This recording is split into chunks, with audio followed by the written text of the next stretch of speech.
Thank you, Senator Klobuchar. Senator Corn, let's proceed with the second round of questions. I know I have a few more, and I imagine you might as well.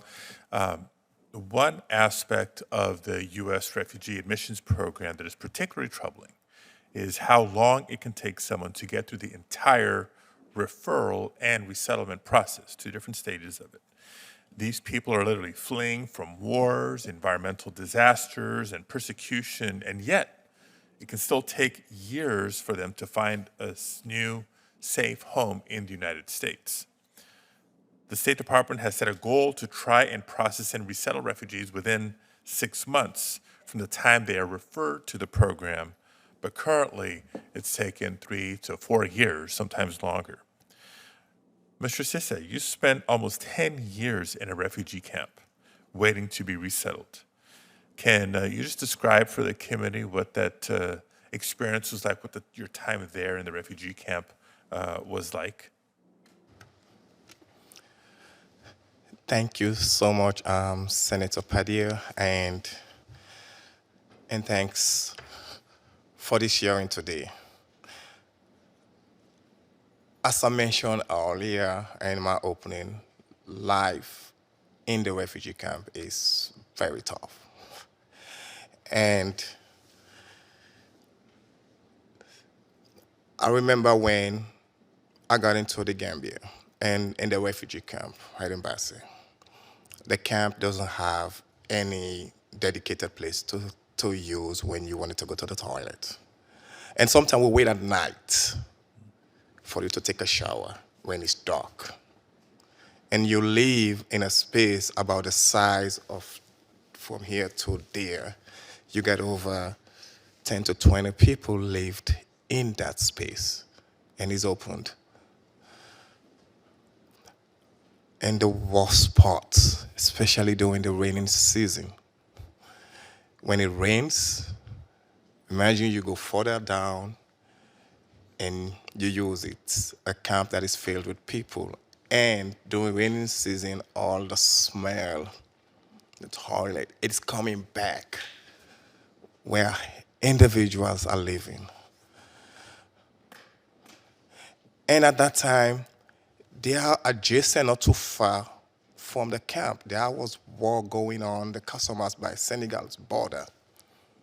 So you run from a war, and then close to the border, there's instability going. And then the host nation, they already have their own situation. So yes, this takes us to some of the reasons why you see individuals are finding other ways to seek safety because of the conditions in the camp and the time it took. And I'm sure, sorry to interrupt, but there's another question I want to ask you, but appreciate you sharing, because again, I know it was not easy and it's still not easy, but for all the reasons we may think of how we can and should accelerate the time that it takes, the experiences that you're sharing should remind us or give us additional reason and motivation to move that process along more expeditiously.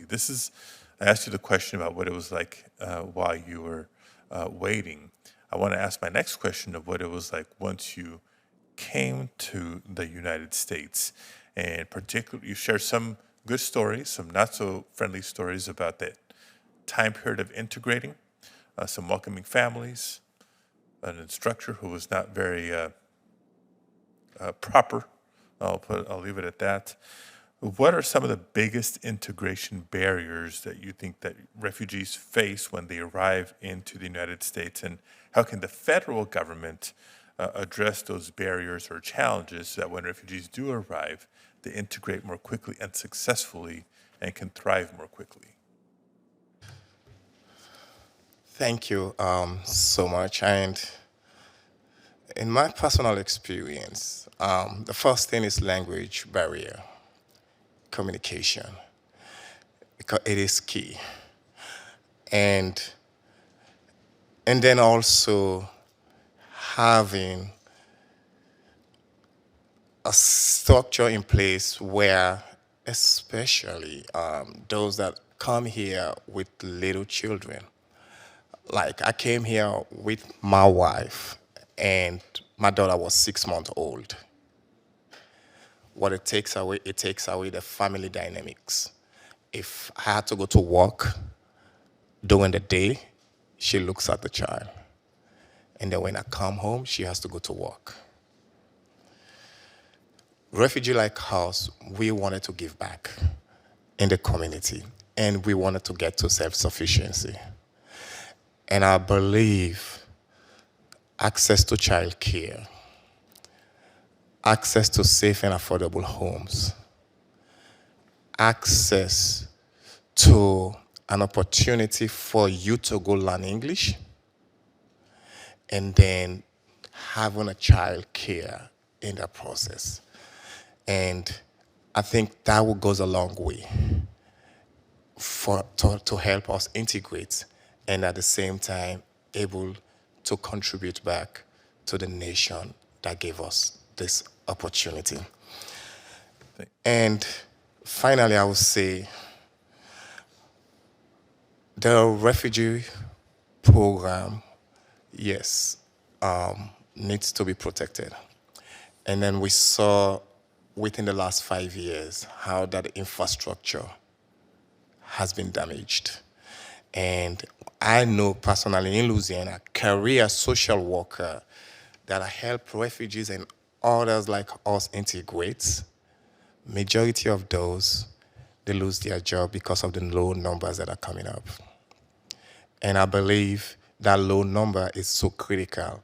And if Congress can pass either a bill or legislation to have a minimum cap of the presidential determination, that will help, because once we have that minimal caps, we know when the number went to below 15,000 or 15,000, we saw how those infrastructure in Louisiana, we have refugees resettlement stations that closed.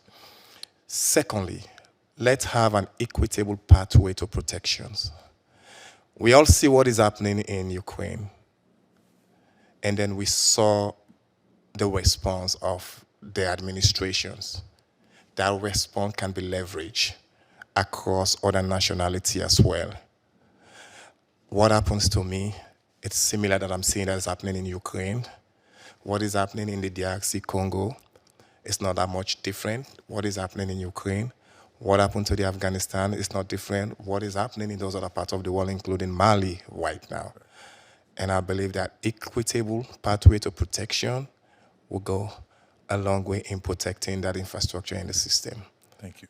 Thank you. And that's why we're here. How do we improve the system? I'll just note before recognizing Senator Cornyn for additional questions. It's a challenge enough for federal, state, and local governments to help address the housing affordability concern. Imagine it's, or we recognize that it's particularly difficult for refugees. Access to quality, affordable childcare is a concern for everybody, but again, particularly difficult for refugees. So we have a lot of work to do. Senator Cornyn.